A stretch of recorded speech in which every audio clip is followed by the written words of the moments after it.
Here's a look at the weather story unfolding across Canada as we take you coast to coast. Winter continues to show its strength, with a sharp contrast between mild coastal regions and deep Arctic cold dominating the interior and the north. We'll begin out west. British Columbia is relatively quiet compared to much of the country. Along the south coast, conditions are clear and calm. Vancouver is sitting right around the freezing mark, while Victoria is slightly milder at about 1 degree. Inland areas are colder, with Prince George dealing with mist and temperatures near -12. Whitehorse remains cloudy with temperatures around -6, which is actually mild by Yukon standards. Overall, high pressure is keeping precipitation limited, though valley fog remains possible, especially during the overnight and early morning hours. Moving into Alberta, colder air is firmly in place. Calgary is clear but cold at around -7, while Edmonton is seeing light snow with temperatures near -13. Winds are generally light, but cold conditions persist, especially during the morning and nighttime hours. Across Saskatchewan and Manitoba, this is where winter really tightens its grip.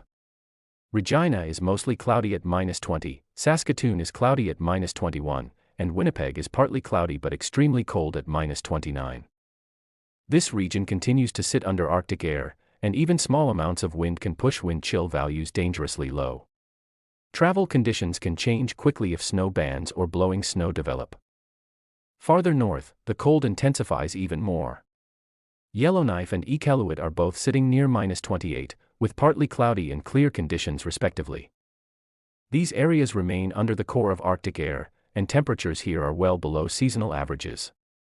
In fact, the coldest spot in the country is Coral Harbor in Nunavut, where temperatures have dropped below -38. This is life-threatening cold without proper protection. Now let's shift into Ontario. Much of Ontario is dealing with light snow and cold temperatures. Thunder Bay is near -21 with light snow falling. Toronto is also seeing light snow with temperatures near -9, while Ottawa and Montreal are both around -8 with ongoing light snow. These snow showers may seem light, but they can reduce visibility and create slippery road conditions, especially during peak travel times. Lake effect snow remains a concern downwind of the Great Lakes, particularly east and northeast of the lakes.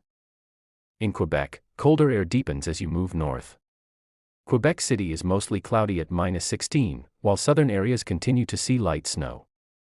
Winds are not extreme, but combined with the cold, it feels bitter outside, especially during the early morning and evening hours. Heading into Atlantic Canada, conditions are unsettled. Fredericton is seeing light snow with temperatures around -5.